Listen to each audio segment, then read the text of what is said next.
মাংস আর পেঁয়াজ পোস্তর মধ্যে যদি যেকোনো একটা অপশন দেওয়া হয় আমি কিন্তু পেঁয়াজ পোস্তটাই বেছে নেব। এতটাই ভালো লাগে এটা আমার খেতে। আর এই ছোট ছোট সিম্পল রান্নাগুলোর মধ্যেও কিন্তু এমন জিনিস লুকিয়ে আছে যা এটাকে অসাধারণ করে তোলে। পেঁয়াজ পোস্ত বানাতে কিন্তু তাড়াহুড়ো করলে চলবে না। একটু ধৈর্য ধরে এটাকে যদি ভাপিয়ে নেওয়া যায় তবেই কিন্তু এর স্বাদটা খুলবে। তো প্রথমে 5 থেকে 6টা মিডিয়াম সাইজের পেঁয়াজ আমি এখানে একটু মোটা করে কেটে নেব। এখানে কাটার সময় লক্ষ্য রাখতে হবে যেন থিকনেসটা একটু সামান্য বেশি। একদম পাতলা করে কেটে ফেললে বা বেশি মোটা করে কেটে ফেললে এটা কিন্তু একদম আসল যে টেক্সচারটা আসে সেটা আর আসবে না। আমি যখনই পেঁয়াজ পোস্ত বানাই এইভাবে বানিয়ে থাকি, তবে অনেকে আবার পেঁয়াজগুলো চৌকো করে কেটেও বানানো পছন্দ করে। তবে এইভাবে বানালে আমার মনে হয় এর স্বাদটা আরও দ্বিগুণ হয়ে যায়। সব পেঁয়াজগুলোকে এইভাবে কেটে আলাদা করে রাখছি। আপনাদের কাদের পেঁয়াজ পোস্ত প্রিয় আমাকে কিন্তু কমেন্ট করে অবশ্যই জানাবেন। আর চেষ্টা করব পোস্তর রেসিপি আরও অনেক আপনাদের সঙ্গে শেয়ার করে নেওয়ার। এরপরে 3টে কাঁচা লঙ্কা একদম টুকরো করে কুচিয়ে নিচ্ছি। পেঁয়াজ আর কাঁচা লঙ্কাটা আলাদা করে রেখে এবার পোস্তটা বেটে নেব। আমি এখানে যেহেতু মিক্সিতে পোস্ত বাটছি তাই দুদিনের পোস্ত আমি একসাথেই বেটে রাখবো। এর মধ্যে 2টো কাঁচা লঙ্কা দিয়ে পোস্তটা আমি ভালোভাবে বেটে নেব।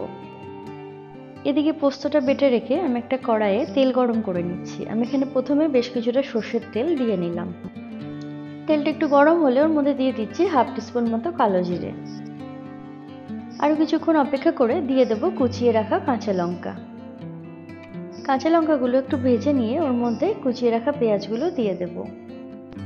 এখানে গ্যাসের ফ্লেমটা আমি মিডিয়াম টু হাই রেখেছি। গ্যাসের ফ্লেমটা মিডিয়াম টু হাই রেখেই পেঁয়াজটা কিছুক্ষণ ভাজা ভাজা করে নিতে হবে।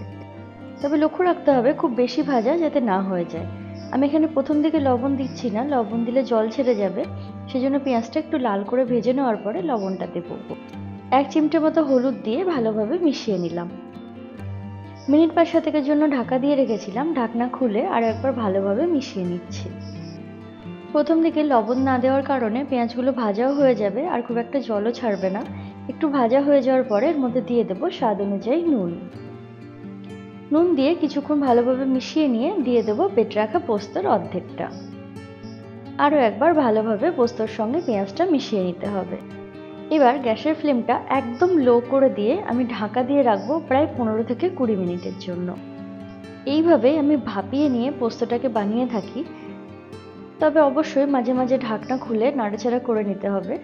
ব্যাস, তারপরে 15 থেকে 20 মিনিট পরে তেল ছেড়ে দিলে ঢাকনা খুলে সার্ভ করে নিলেই তৈরি আমাদের পেঁয়াজ পোস্ত।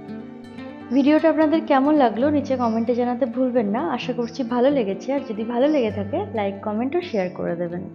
আজকে চলি, দেখা হবে অন্য কোনো ভিডিওতে নতুন কোনো রেসিপির সঙ্গে।